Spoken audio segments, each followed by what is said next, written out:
Hey, yo, what's going on, Nomads and Drifting Podcast listeners? I'm Brian. And I'm Monica. And welcome to our podcast of Backspace Nomads, where we talk about gaming and preview all the game releases throughout the week. This is episode 45 of the podcast, and we're recording on February 1st, 2018. Monica, how you been? We've been off for 2 weeks. Well, I am a new person. I weigh 20 pounds less over the past month.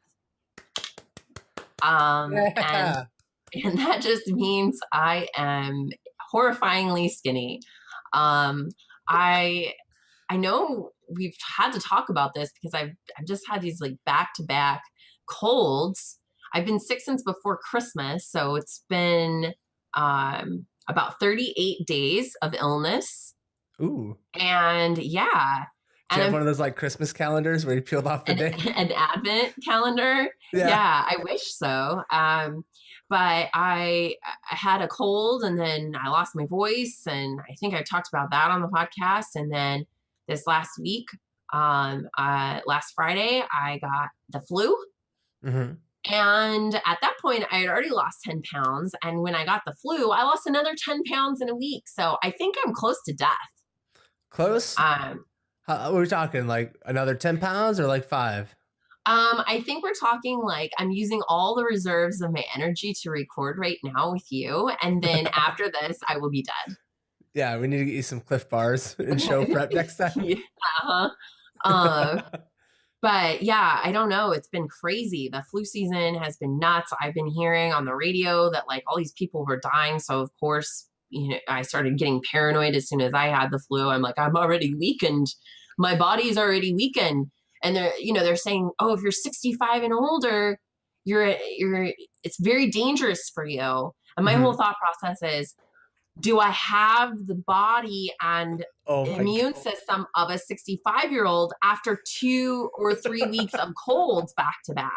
Yeah. So I went to the doctor and I told this doctor, as soon as I sat down, got in, took forever because everyone's sick right now. Mm-hmm.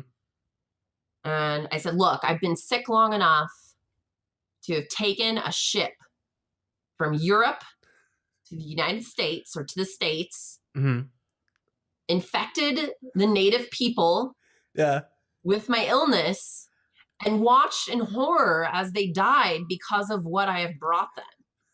You have the Mayflower of the shitting life? This is the life I've lived over the past month. I told her, I was like, I can't keep living like this. I need help. You have to help me.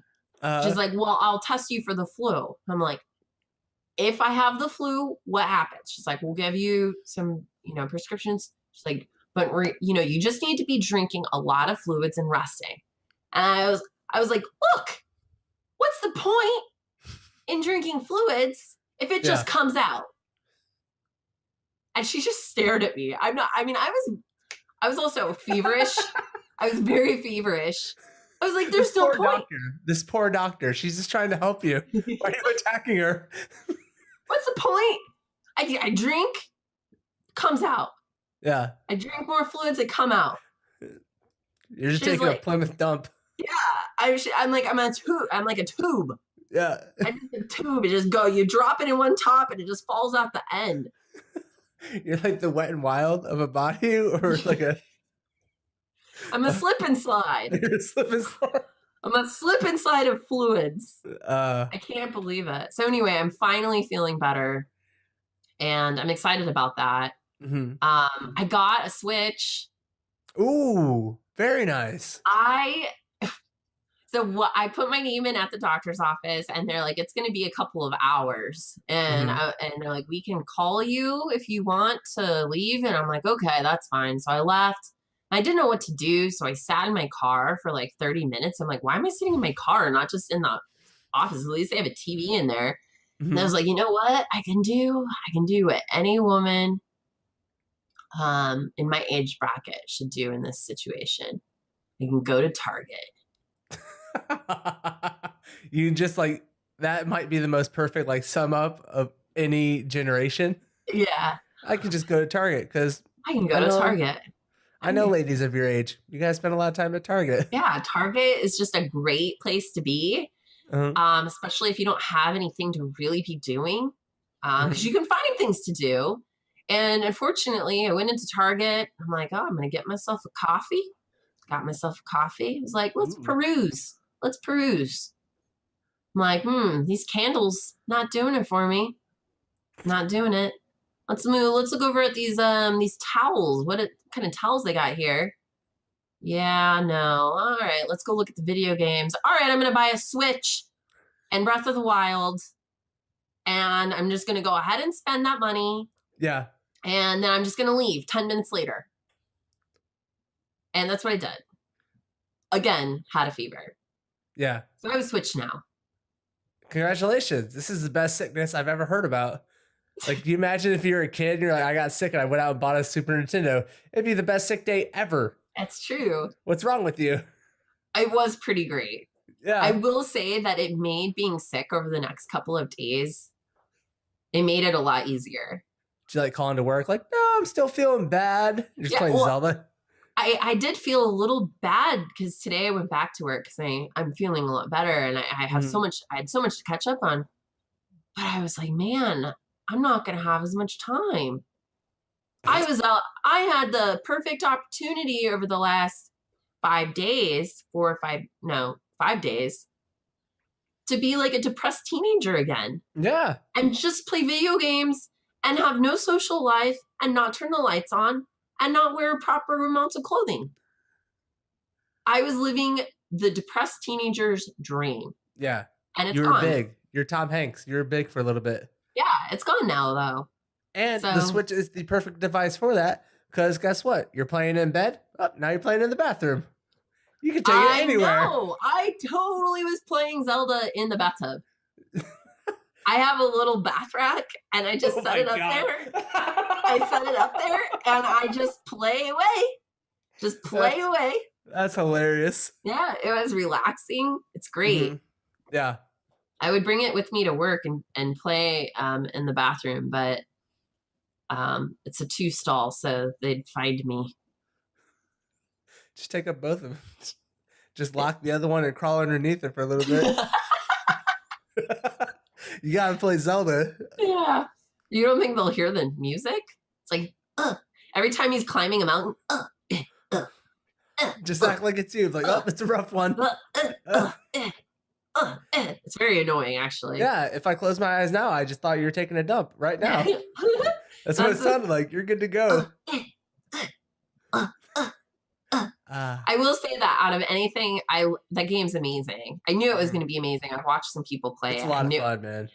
But I will say that the climbing noises, I'm like, just give up already. You're no good at this, Link. You sound like an idiot. Just go get a ladder, Link. This isn't your deal. Yeah. And he wants to climb everything. Swear to God, like I'll be running past a house and I somehow start climbing it. He's an adventurous young man. He's out there. He's getting ready to save the world.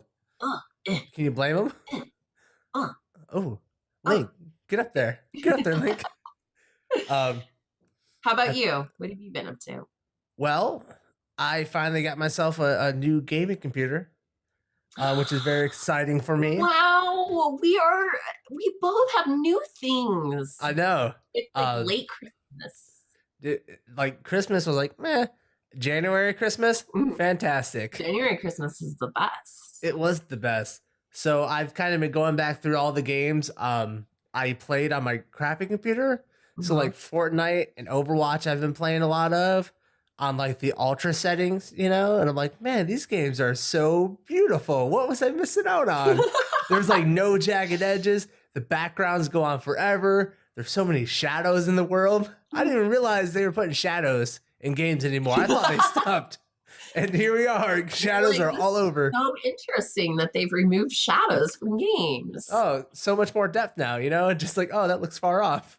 Yeah.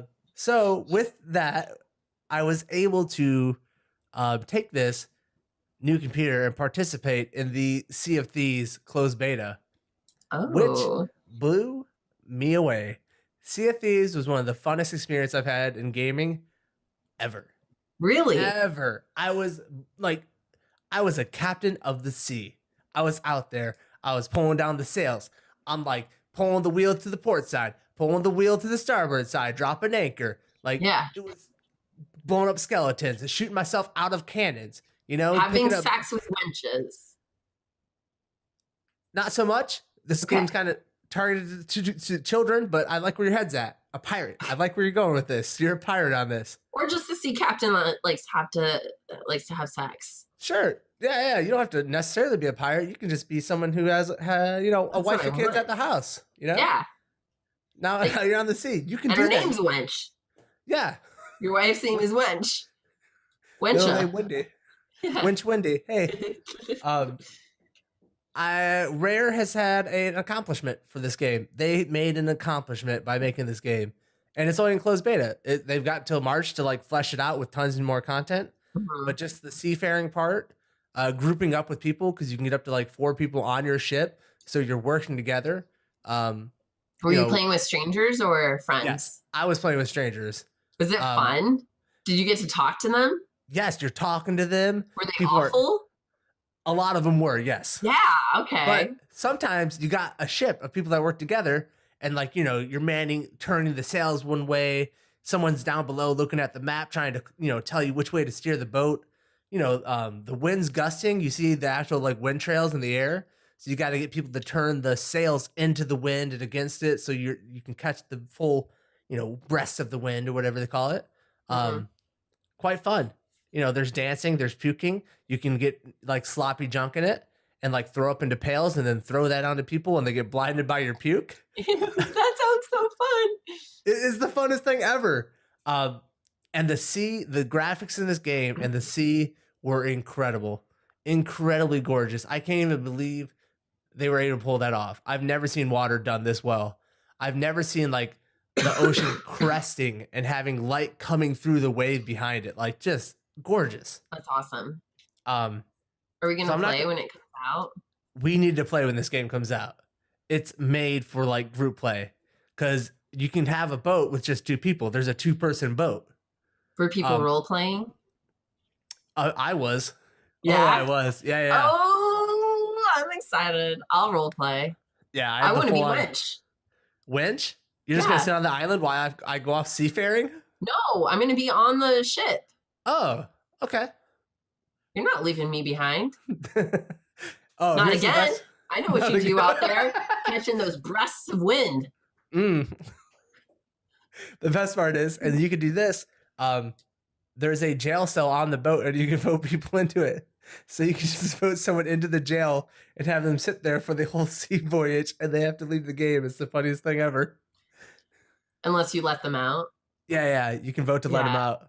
But they usually just sit there and like play the accordion. It's kind of great. That's awesome. So Sea of Thieves, everyone's got to like look at it on YouTube. You missed the closed beta. It's already closed down now.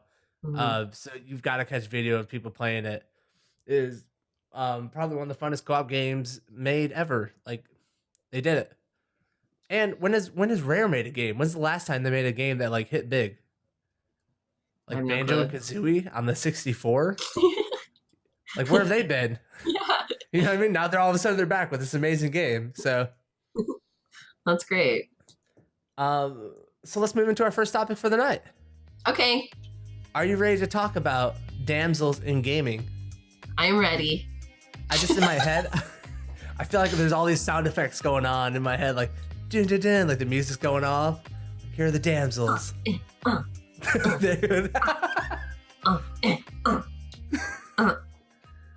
So let's talk about like what frames a damsel in gaming, right? What do you think are some of the like number one attributes for a game to have like a damsel in it? You mean what? Like what makes a damsel in a game? Like what, like 3 main attributes? Like, well, you gotta save her. She's got to be kind to helpless, and she's got to have like a big villain behind her. Do you think those are like kind of what we're looking for in gaming? I don't think you necessarily have to have a villain behind her, but you have to have some type of pressing. There has to be a reason why it's more important to assist her within a certain, like there's got to be some importance behind it. Okay. You know, for instance, having the flu is not a really good reason to go save somebody. No? I really tried to have multiple people come save me.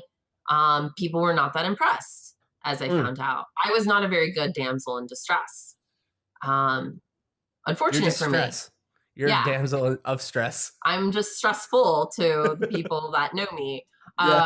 So, but I don't think you have to have an enemy. The enemy itself could be, well, you do, but the enemy itself could even be time. Right. Okay. Yeah. It doesn't have to be like a person. I'm stuck in a well and I'm drowning and the water is rising and no one's going to hurt me. But if you don't save me from this well, I'm going to drown to death. Mm-hmm. You know? Yeah. And I've always been like fascinated by the way damsels have worked. Cause like ever since the very beginning, like the first one I can remember is Donkey Kong with Mario, right? So like he's saving her in the arcade game, like way back with the barrels and stuff. And then as you work your way through gaming, they've like progressed so much. Sometimes like, you know, women, like there's games that go on where the woman who you think is a damsel no longer is. And they kind of transform and become heroes and stuff, kind of like Zelda and stuff. But what really fascinates me now is as we move into like the modern era, the idea of the damsel kind of doesn't take place anymore. You know, if we like The Last of Us, right? Is a game in the modern era where the damsel is a kid because we don't really want to see modern females be helpless anymore. Yeah. So they kind of shift it into a childhood role, you know? Yeah. I actually like that. I think that there is a caretaking element there with children that is natural across hopefully most people, you know? Yeah. Like you don't have to have kids to want to make sure that kids turn out okay. Yeah. Hopefully, you know? You're just a decent person. Yeah. And they're growing and they don't know everything yet. They're still young and they need to like learn and they need caretakers, even if they're starting to figure themselves out, you know. Right. It's in their best interest to have a caretaker. Where I just don't know if it's in like a woman's best interest. I guess it depends, you know, sugar babies, sugar daddies. Yeah. But I don't know if it's necessarily of the importance that it is for a child to have a caretaker, where a woman should be able to, you know, take care of herself. Yeah, I can't even think of like a modern example of a game where like a woman is completely helpless, you know, and like needs the hero to come save her, right? Like I haven't played all the way through the new Zelda game. Do you think that's where it's going to go? It's definitely set up that way, regardless if that's where it ends. I mean, she's been there's also the fact that she's been fighting Calamity Ganon for like 100 fucking years. I'm like, man, I've been in some bad relationships, but like I can only handle those for like a certain amount of time before like I'm just pooped. 100 fucking years with this guy, like that's some kind of willpower. I don't even know if she's a damsel in distress at that point, because it's just like, woman, you deserve a break. And tap out, girl. Tap out. Like that's enough. But I'm trying to think. I can't think of it. Like I don't think that there have been any games that I have played recently, at least, where I am pursuing saving a female. And the only thing I can say to that is I don't know if that's because I would naturally not gravitate towards that game. That just that type of plot doesn't interest me. Right. Or if it's just, it's a lot less available right now. I'm assuming it's both, you know? Right. I'm assuming it's both. Yeah, I can't think of anything either. And I know, like, we were kind of talking about this subject, like, tangentially before the cast, and, like, you brought up how, like, Tomb Raider was such a revolutionary character, or Lara Croft was, because they totally took away the damsel from the game, and now the female is the heroine, you know? And that is totally true. Like all the games now that feature females, like they are bad motherfuckers now. Yeah. Like even in the Metal Gear Solid, there's that one, like she's like an assassin and she's just like murdering everyone. Yeah. In The Last of Us, the child is now going to be the main character, and she's the one who's like whooping everyone's ass and all the zombies' ass and stuff. Yeah. Yeah. And I think that's another thing too, is like, in a lot of games, even if the female is needing some type of assistance, she's not completely powerless. Right. She may need help, but she also has a certain type of skill set.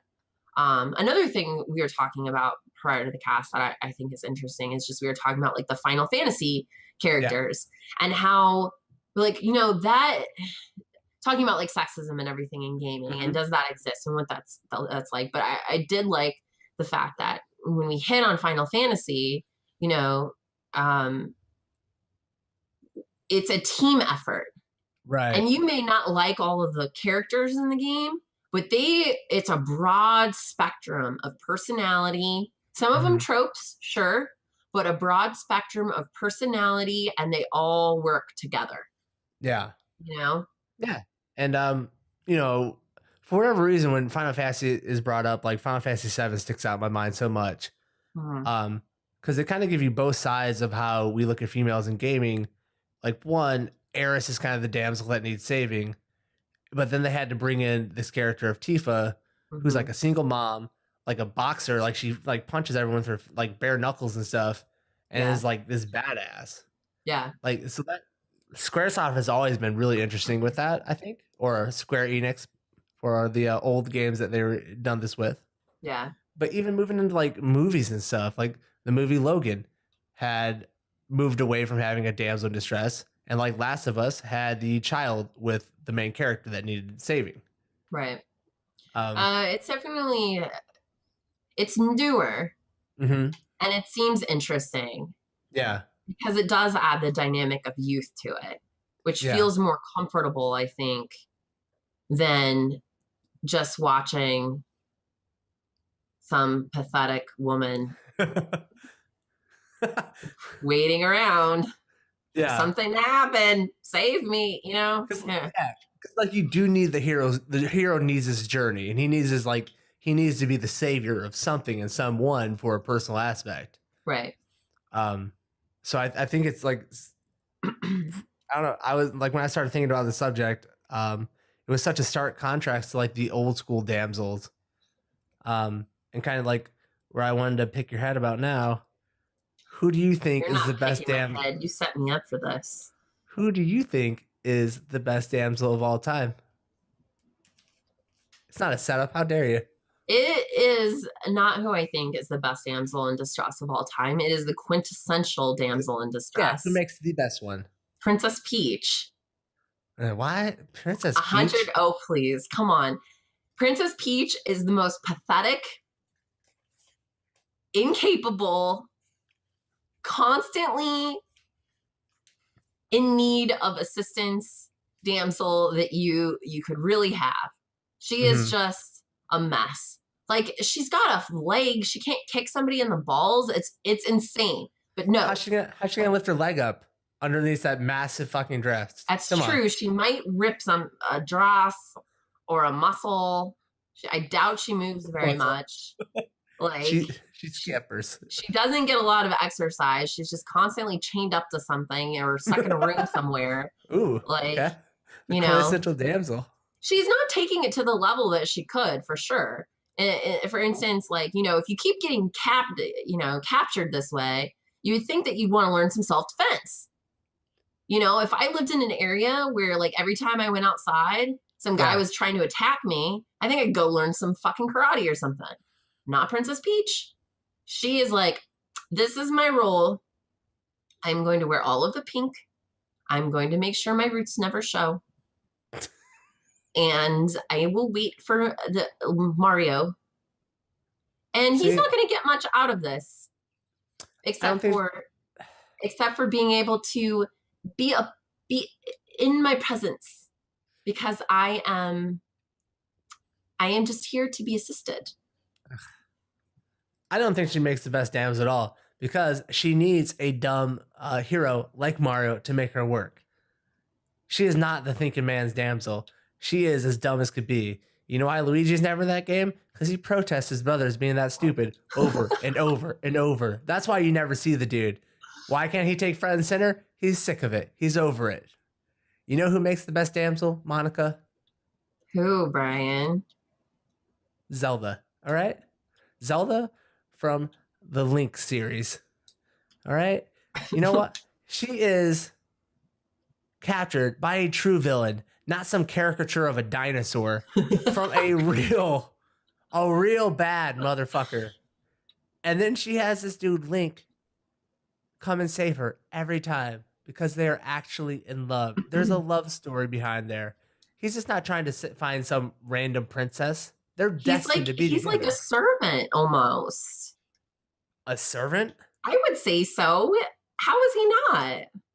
Would you call someone who brings you chicken noodle soup while you're sick a servant? No. Fuck yeah, I do. He is bringing her freedom. Get my bell out. Motherfucker. Servant. Your Princess Peach shaped bell, little ring-a-ding. No. Zelda is the quintessential damsel. Always needs saving, but does it for the right reasons. She's there for the kingdom of Hyrule, and she is the victim because of her servitude to that kingdom. And then Link comes along, smart as a whip, cute as a button, and saves her. How do you know Link is smart, for one? Excuse me? Yeah. Climbing the mountains. He just wakes up. Doesn't he just like wake up all the time out of nowhere? He's been asleep for thousands of years and he just wakes up and knows how to climb a mountain? You don't think that dude's smart? I don't view Zelda as the quintessential damsel in distress.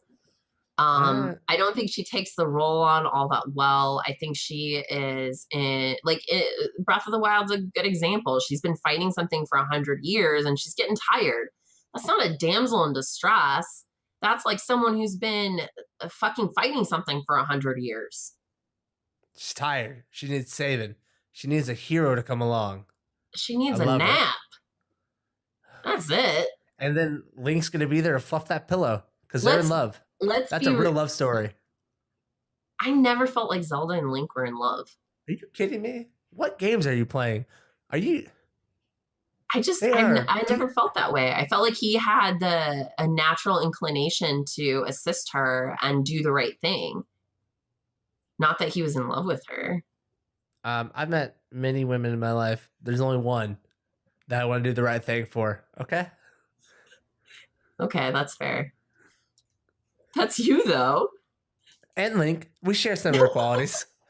I've played him a lot. I'm molded myself on how I behave in life after Link, all right? You should see me go rock climbing. Oh. It's fantastic. My God. Oh. Oh. You're not even doing it. You're saying a word. Yeah,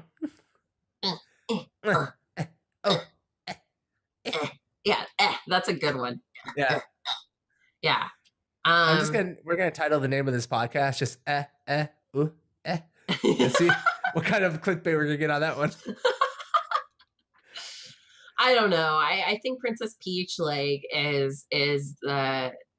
she's just the perfect damsel in distress. She's just hopeless. She's just hopeless. And let's be real, like Zelda could use Link, but I feel like she also has they set it up where he's important. But she handles a lot of shit herself.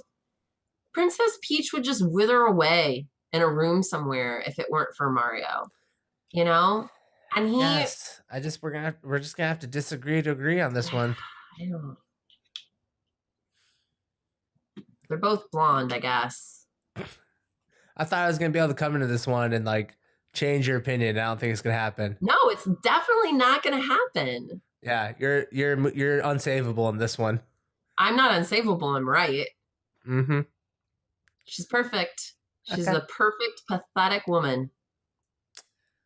Let's move on. All right. God damn it, Princess Peach, you ruined it again.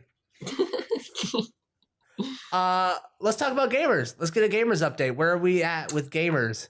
All right, everyone, for those of you guys that have gone to our website and signed up, it's backspacenomads.com/GAMRS. So basically gamers, but we don't need. We're taking our first steps towards trying to make a change, the change we want to see. And with this first step, we're not needing a lot of our enlistees. We can still use you to enlist though, because later on we're definitely going to have things that we are going to need the community to participate in. But for this week, we decided to, we wrote a letter. We wrote a letter to Gavin. Drafted a letter. Drafted a letter.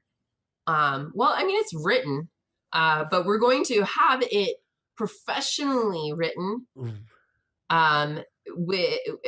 in calligraphy. Beautiful. Give it a real good feel. Plop that sucker in the snail mail and send that right on up to the very top. And we're gonna start there because that's where you want to start. You know, if we can fix all of this tomorrow, we should just do that. Yeah, one letter. One letter might be all it takes. One letter in calligraphy. Maybe he doesn't know. Maybe he's unaware, you know? Yeah. So I wrote him a letter. I'll read it to you guys. I'll take some photos after it's actually all written up in calligraphy. And this is just the first step.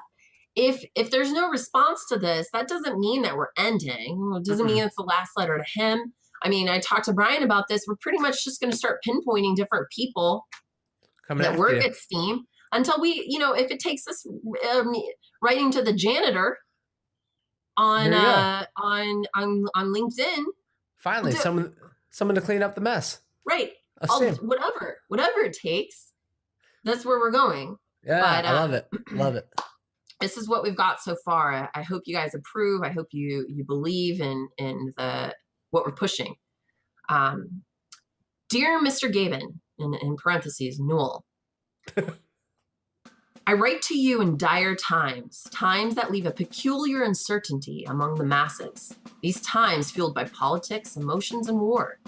Those conflicts are not the purpose of this letter, though, for something much more desperate, sinister, and dangerous lurks between this correspondence.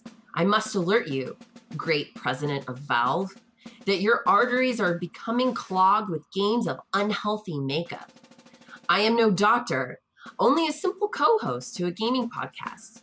But I cannot turn an eye and watch a thing I admire grow ill with the most pathetic excuses for games I have witnessed in my lifespan.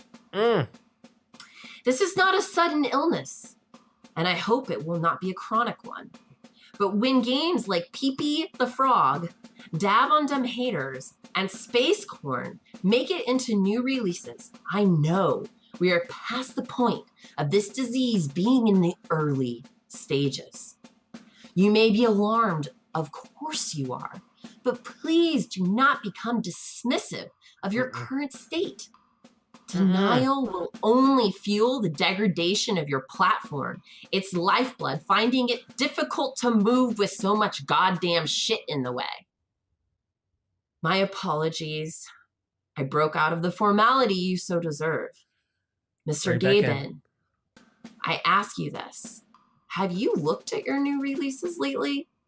Have you felt ill in the slightest? Is this news even alarming? How do we rectify the broken body that is the content making it through to the public? I want to help you heal, Mr. Gavin. You're already rich by monetary means, but the wealth you will find by preventing some little rapscallion from spending all of a week making the bones of a game from profiting will be a wealth of your body and soul. We can heal you. We can make you stronger than you've ever been. I implore you, do not let these issues weaken you further. I wait your response should you want to investigate experimental methods to cure your ailments. to health. Should we all know it? Sincerely, Unicorn Hole. In parentheses, Monica. So those of you guys that don't know, that's my Steam name. You can add me, Unicorn Hole. Secrets out.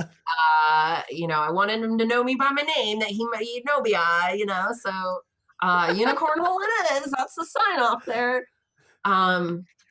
So I do know that when you write letters like this, if you handwrite them to a lot of like organizations and they get sent actually to the CEO, a lot of times they will land on the CEO's desk if they're written in such a manner. I really fucking hope we get a response. It would be so fucking amazing. I think we're getting it. It feels so good. That was one of the best written paragraphs and letters I've ever seen in my life. Yeah. I hope it happens. We'll have to see. So that's the first step, brothers and sisters. If you haven't enlisted yet, please, we will be posting to you the images of things like this when it's all done, where I'm paying someone to make this beautiful. And it's going to be great. Yeah. So. I love it. Gamers unite. Gamers Against Monsters releases on Steam. Yep. Yeah. Good job, backspace.com/gamers. GAMRS. Be sure to go there and list if you want to see the letters sent to you directly with images or on our Twitter at Backspace Nomads. We're going to hit a break. When we come back, we're going to be doing the good, the bad, the indie for the week. Woo! Be right back, everyone.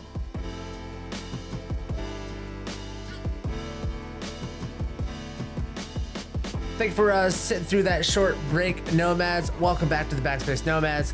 Let's jump right into the good, the bad, and the indie.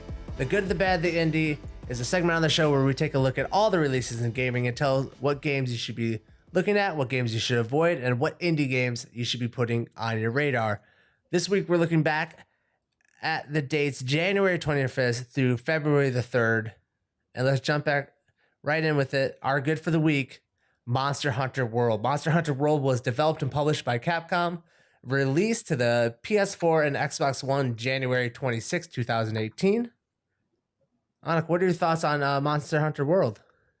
When we made this our good just because it's like really hit the mark for a lot of different people. You jump into it. I want you to start off. I want you to start off. I love Monster Hunter. Like, it's a game, and my love for it is so weird because I've never even played one before. Like, I've never played Monster Hunter, but the series itself and the mystique that surrounds it has been so amazing for me. I've wanted to touch one for so long, but it's never been on any of the consoles I played. Oh, you don't like touching monsters? Come on now. That I was a couple. I was super intrigued by this one.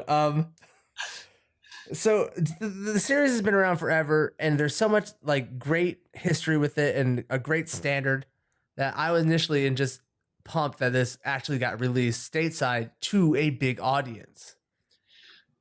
The thing that so I knew you were going to say that, and the reason why I wanted you to start first is because I wanted to piggyback with the fact that Monster Hunter World, Monster Hunter has been around for a while, but I feel like similarly to like The Witcher, which I played all the Witcher games, but when Witcher 3 came out, The Wild Hunt, people got a taste of it in a way that invigorated the entire franchise. And I feel like that's what's happening here. And it's because they did so many things that they've just done so many things right. Yep. So before we jump into the things that we're liking about the game, I do want to point out that there has been a lot of not necessarily negativity, but that the matchmaking in it in order to jump into worlds is really complicated, using session IDs and having to customize in order to be able to matchmake.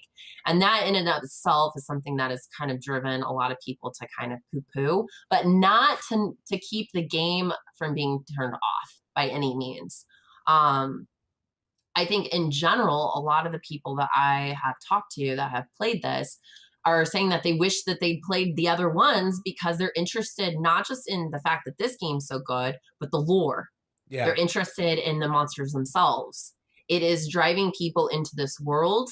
And another really good element of this is that there is grind to it, but it's a gratifying grind. That is what a lot of people are mentioning here. It's a very gratifying grind. This is just a perverted review. Why is this so pervy? You just want to touch them. I want to gratifyingly grind on things. It's so funny. I can't. Now I can't. Brian. All right, let's, outside of the gratifying grind that many people are experiencing, it's also an extremely, there's a lot to the game. It's a very robust game. The weapon system has been considered in some elements overwhelming, but again, what I want to say here is that I'm sorry, I started us off on that because I just took it to another level with that. I didn't even realize it until you started laughing. Oh no, this is how it's gonna go. But the weapon system has been considered a little bit overwhelming, but do you want it to be simple? I mean, this game is not intended to, the part of the beauty of it is the endless amount of customization, the endless amount of opportunities to change up the way you're approaching monster hunting. And even just showing off your gear. It's going to give us depth and replayability for so long. Like all the weapons in the game, you're able to dictate how you want the gameplay to flow. Picking up a pole arm versus a big hammer or a shield and sword completely changes the game. Almost to the fact where you're playing a different genre of gaming. The rhythm's different, the flow is different. Is it like hugely complex at first and almost frightening? Absolutely, sure. But I would rather have that up front and be able to dig into that for, months and months and months than have it like flipped around on its head, right? Oh yeah, absolutely. And I think so much of the success that this game's seeing right now just has to be the production level of it is amazing. This game is just so well polished. The graphics in it look stunning.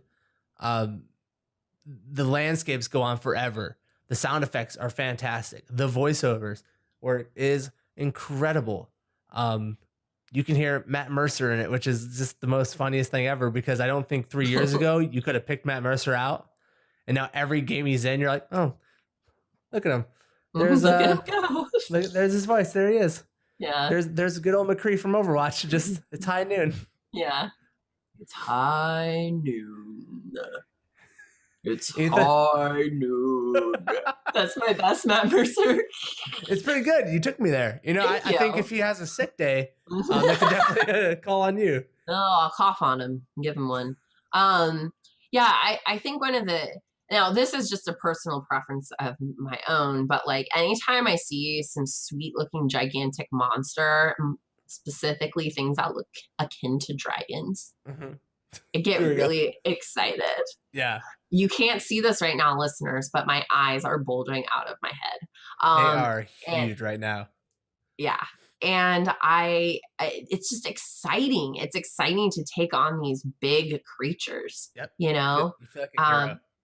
I mean, think about like even Shadow of the Colossus. There's a great story there, but like the only thing you're really doing is just taking on these massive, just amazing colossus that you have to sort through. And I think that this game is, offers that in a really beautiful environment, just beautiful graphics.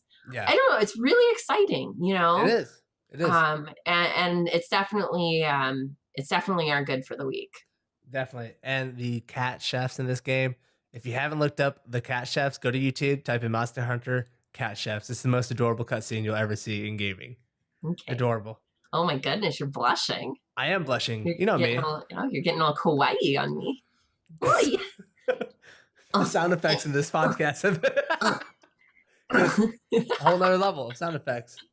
All right, our next section we're going to go up to is the bad for the week. Our bad for the week is Midnight Land, developed and published from Low-Rang Games, released on January 19th, 2018. A little bit about this. The Skullmaster is building an amusement park like no other that opens at midnight every night. He's just set up shop and is working on new attractions and building more fun ways for you to fun things for you to enjoy. What are your initial impressions of Midnight Land here? All right, so guys, first off, this is early access. I highly doubt that anyone is going to purchase this, so I don't know how they're going to fund themselves. But it's also $10. Yeah. To play, and that's just kind of insane. It's insane to me. It's absolutely crazy. One thing that I want to say, the reason why this is like the perfect bad game is because the premise of it is that you are working, or you're in a B horror amusement park that's constantly evolving and you're having to battle through things. Sounds awesome. Like, I'm dating myself a little bit here, but Goosebumps. Remember the amusement park books where they had scary rides and shit? That's what makes me think this could be this horrifying, like, amusement park, creepy rundown. Could be so cool. It is not cool. These graphics are fucking awful. I can't even explain that. The shading on them, it looks like they just use, in some of it, the shading, it looks like they used MS Paint. I know. I don't even understand. Like, some of the skins are awful. There are engines out there that just let you buy items and guns and just stick them in your game, and they're very nicely done. This is what like PUBG's built off of. I don't understand who made, like, what marketplace is this guy going to get his skins and get his character and models? It looks horrendous. This game looks seriously like an N64 game at the tail end before N64. Like, when they kind of got it like as best as the N64 was going to get, that's what this game looks like. What a horrible, and $10. Why would they release this for $10? $10. Yeah. It's just, it's nowhere near where it should be for early access. I have no problem saying that it's not okay. It's not okay. You're not, where are you going to end with this game? And also there's just like very little planning in regards to like, oh yeah, we're early access. Give us your $10. Here's our plan. There is no plan. It's like, hopefully we get $100 from this, and that would be great. They actually numbered their patch notes. Like, there's going to be more. Like, how dare they? Like, wasn't one of their patch notes? I was looking at their patch notes. One of their patch notes was, we've released on Steam. It's a big step, big development step. Yeah. Skip that one. Yeah, get out of here, Midnight Also, Land. just Gaben, please. I hope you respond to my email or my letter. We should stick that game on a USB drive and attach it to the letter and send it to him. Like, here you go. This is what we're talking about, sir. Yeah. All right, let's get into our indie for the week to cleanse our palate. Our indie for the week is Celeste. Celeste is developed and published by Matt Makes Games Incorporated, released January 25th onto Steam. Help Madeline survive her inner demons on her journey to the top of the Celeste Mountain in this super tight platformer from the creators of Towerfall. Brave hundreds of handcrafted challenges, uncover devious secrets, and piece together the mysteries of the mountains. What you thinking about Celeste here? Celeste is one of the game types that I am notoriously horrible at. I can't tell you how many times I played a game like Super Meat Boy and just like frustrated, figured I was never going to be good at anything, was like, I hate you, mom and dad. I didn't live with my mom or dad. They were nowhere near me, but that's just how I felt at the time. That's how much my despair was. But that being said, I love the elements to this game that I love are, for one, it's just gotten great reviews. It's gotten excellent reviews. And two, they've put a more of a story behind this. As well as the fact that I love stories. I'm a sucker for story. It's a good story, and Mm-hmm. this one delivers. Um, Beyond that, um, they have the creators of this game put a lot of work into making sure that it is the controls and everything are exactly as you would want them to be for a Mm-hmm. platformer. So you have no excuses if you're doing poorly. It's Yeah. all on you. I love that you brought up like Super Meat Boy and story because that's exactly what this game looked like. Is Super Meat Boy with a fantastic story, and I think the biggest thing that sticks out for me, just as an artist, is the graphics of this game are just wonderful. They're beautiful. They are absolutely gorgeous to look at. This is very well done pixel art on the base, and then this cool thing that they call like hi-fi pixel art now is where they're embracing the use of a graphics engine with pixel art. Where before everyone there was like this, you had to do like raw pixel art, and it wasn't great pixel art unless everything was done by itself. Um, and so what Celeste is doing, they're pushing the boundaries of what a graphics engine can do inside of a pixel art game. There's lighting changes, there's shadows being cast, there's massive textural effects like booming across the screen all at once. It is just such a wonderful marriage of the two worlds. And I think they create this very dynamic, unique art style for themselves, which I think translates into part of why everyone's so interested into this game. Yeah, it's definitely a challenging game though. If you're interested in challenging platformers, this is definitely one for you. I think I'm not going to quote this perfectly, but there was one review that was talking about how, despite it being challenging, it didn't feel like death. Mm-hmm. Like you may die as much as you do in other games, but this game is rewarding enough that it didn't feel as painful because you were making progress. You made actual progress within a story when you get past a hurdle, you know? Mm-hmm. Yep. I think someone I was reading down in the comment below where they kind of said it was like Dark Souls crammed into a 32-bit world, which I think Dark Souls is like the high watermark for setting the pacing on like being hard but feeling rewarding at the same time. Yeah.